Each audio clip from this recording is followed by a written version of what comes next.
Hi student, welcome to Sarvotam Short and Made Easy. Chapter 12, second part, Alternative Forms. इस chapter में हम लोग intervening vowels के बारे में पढ़ेंगे. Intervening vowels mean sound in between two stop. जैसा हमने लास्ट चैप्टर में पढ़ा था, सबसे पहले हम लोग स्टोप पढ़ते हैं, फिर हुक पढ़ते हैं, फिर वॉवल पढ़ते हैं. ये चीज हमने पढ़ी थी. इस चैप्टर में समझाया जाएगा कि अगर स्टोप और हुक के बीच में वॉवल अगर आ जाए तो क्या करेंगे.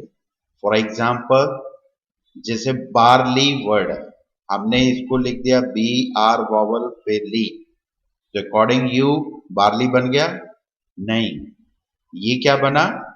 अगर हम इसको जोड़ के पढ़ें, BR फिर ली, ब्राली. तो कहने का मतलब बारली वर्ड था पर बना ब्राली, तो ये हमारा गलत हो गया.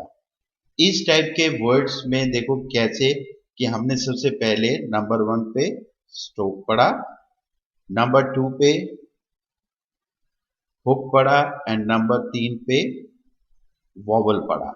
तो उस हिसाब से तो ब्राली बन गया. तो अब बारली तो बना नहीं, तो बारली के लिए फिर हमें क्या करना पड़ेगा? आउटलाइन को कंप्लीट लिखना पड़ेगा, बारली.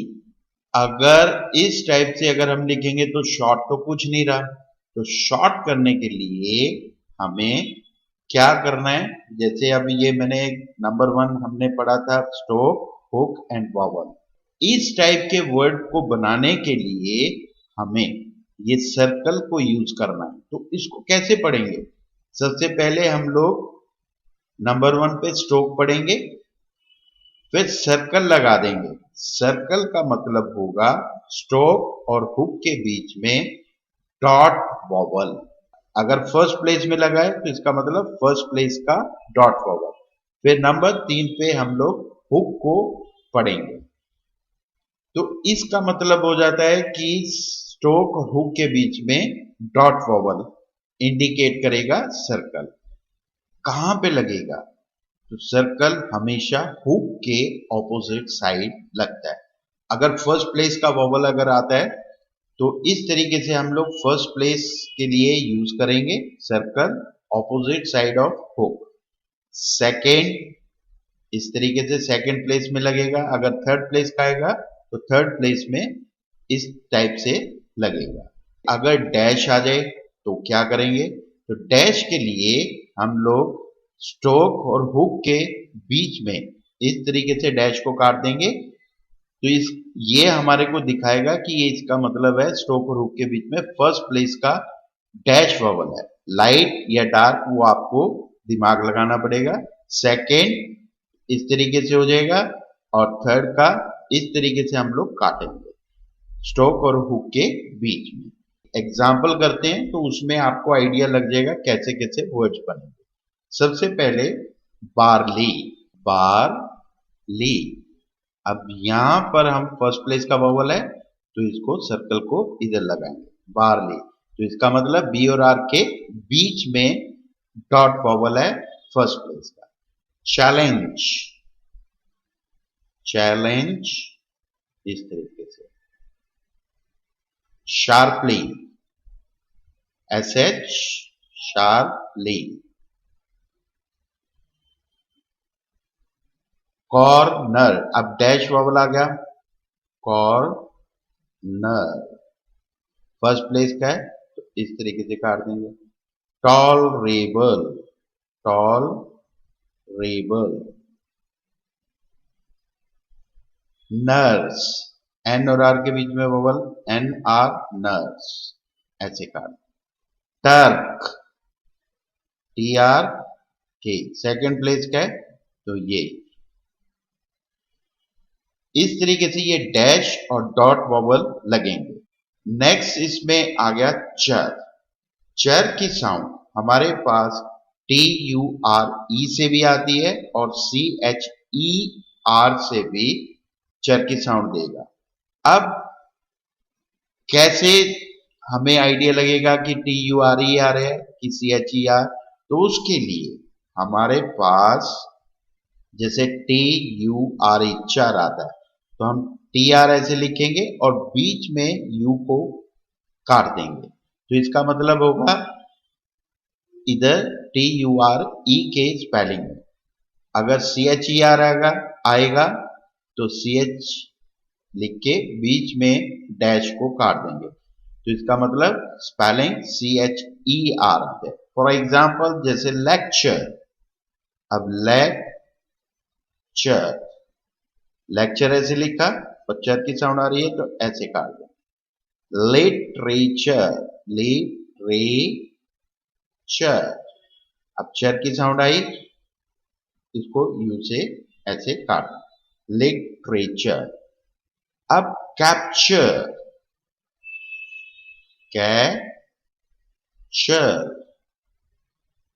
कैप्चर्स, इसमें एस भी लग गया। अब एस हमने ऐसे लगाया, अब यू कहां पे काटेंगे? अगर बीच में काट दिया तो पता नहीं चलेगा, तो यू को हम इस तरीके से लिख देंगे, कैप्चर्स। टीचर, इसको बीच में से ऐसे काट दिया, यहां पर स्पेलिंग है CHER, तो टीचर इस तरीके से लिखेंगे। अब ये तो मेन रूल हो गए। अब क्या है, इसमें कुछ डाउट्स हैं कि जैसे अभी एक वर्ड है नरेट, अब नरेट अगर हमने लिखना है नरेट, इधर सर्कल लगा दिया, नरी, इधर हमने बबल लगा दिया नरेट। अब सर्कल हमने पढ़ा था कि हुक के ऑपोजिट साइड लगता है, जैसे नरेट करना है तो इधर आना चाहिए था, पर बुक में इस तरफ क्यों लगाया?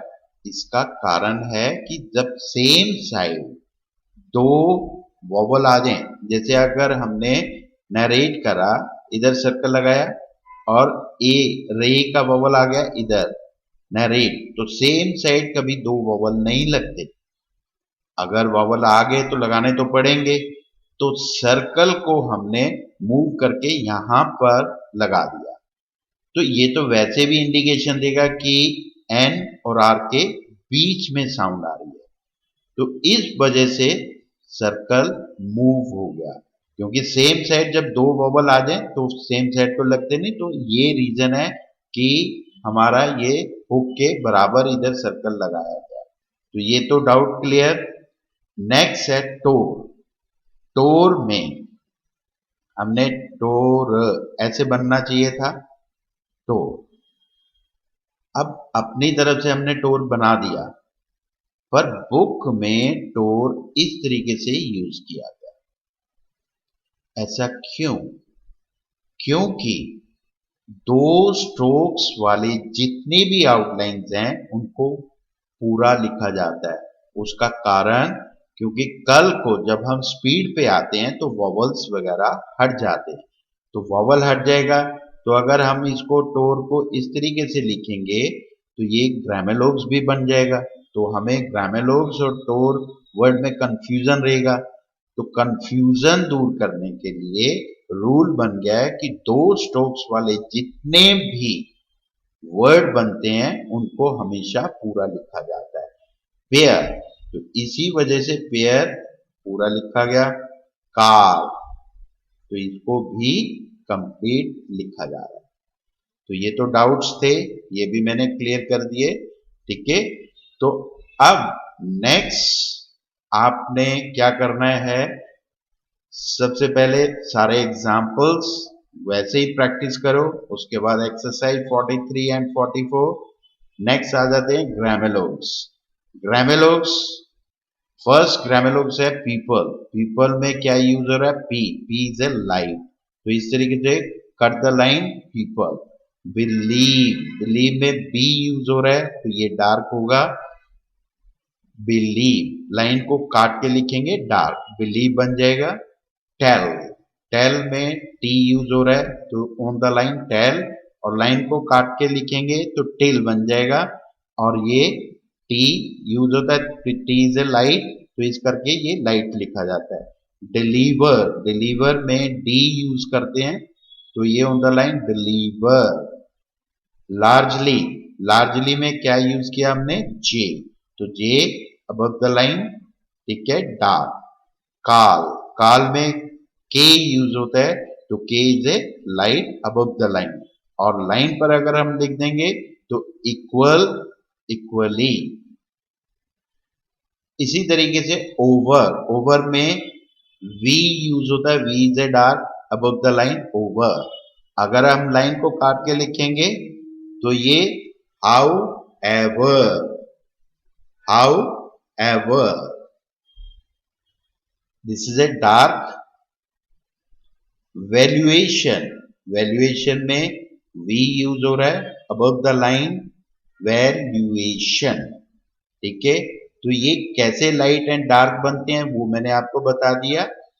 अब इनको ग्रामेलोस को प्रैक्टिस करने के बाद आपने एक्सरसाइज नंबर 45 एंड 46 करनी है, और नेक्स्ट वीडियो चैप्टर 13 सर्कल और लूप प्रोसीडिंग इनिशियल हुक के बारे में पढ़ेंगे। तब तक के लिए नमस्ते।